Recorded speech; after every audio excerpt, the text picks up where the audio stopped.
Let us never tolerate outrageous conspiracy theories concerning the attacks of September the 11th. Malicious lies that attempt to shift the blame away from the terrorists themselves, away from the guilty. The terrorist directive commands them to kill Christians and Jews, to kill all Americans, and make no distinctions among military and civilians, including women and children. This group and its leader, a person named Osama bin Laden, are linked to many other organizations in different countries. Favia.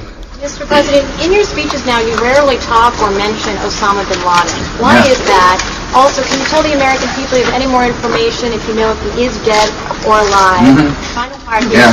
Deep in your heart, don't you truly believe that until you find out if he is dead or alive, you won't really eliminate the threat of... Well, deep in my heart, I know the man's on the run if he's alive at all. And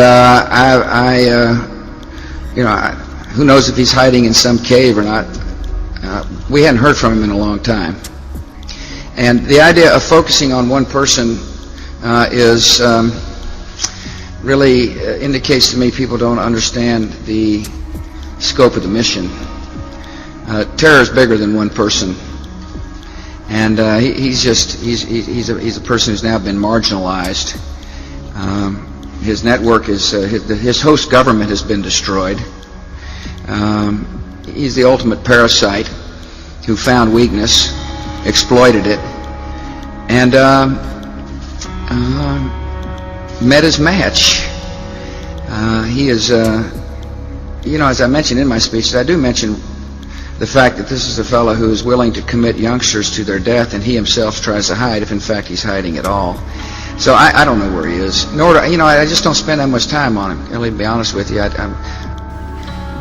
This group and its leader, a person named Osama bin Laden, are linked to many other organizations in different countries. And you can know that our forces will be coming home as soon as their work is done. Our nation enters this conflict reluctantly, yet our purpose is sure. The people of the United States and our friends and allies will not live at the mercy of an outlaw regime that threatens the peace with weapons of mass murder. We will meet that threat now with our Army, Air Force, Navy, Coast Guard, and Marines, so that we do not have to meet it later with armies of firefighters and police and doctors on the streets of our cities. Now that conflict has come, the only way to limit its duration is to apply decisive force. And I assure you, this will not be a campaign of half measures, and we will accept no outcome but victory. Suiciders to kill innocent life, who had relations with Zarqawi. Imagine what the world would be like with him in power.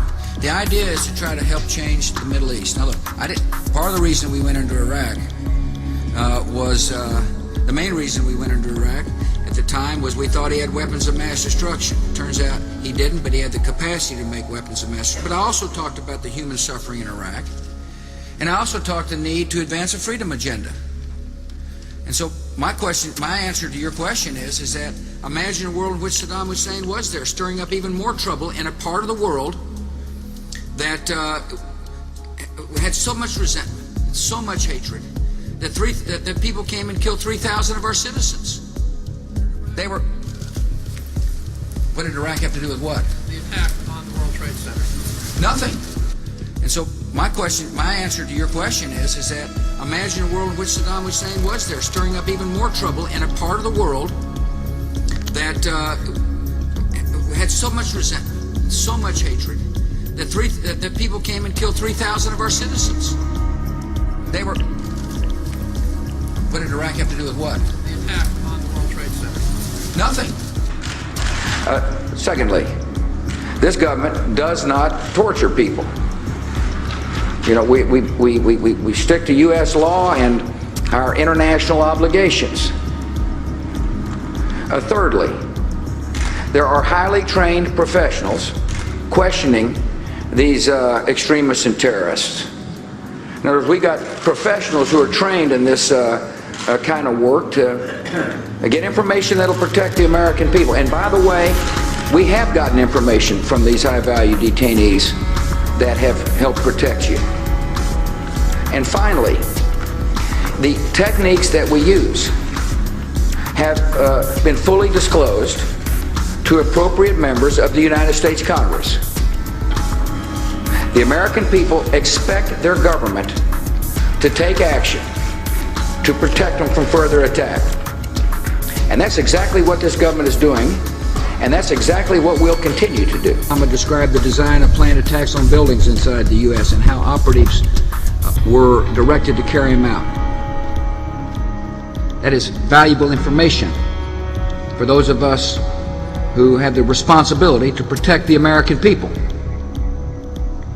He told us the operatives had been instructed to ensure that the explosives went off at a point that was high enough to prevent people trapped above from escaping. He gave us information that helped uncover Al-Qaeda cells' efforts to obtain biological weapons. He told us the operatives had been instructed to ensure that the explosives went off at a point that was high enough to prevent people trapped above from escaping.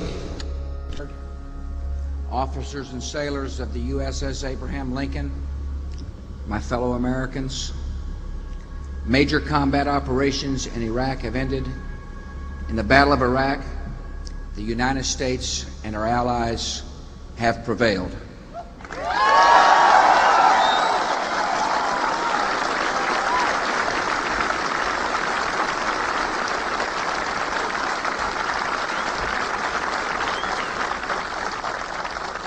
Let us never tolerate outrageous conspiracy theories concerning the attacks of September the 11th, malicious lies that attempt to shift the blame away from the terrorists themselves,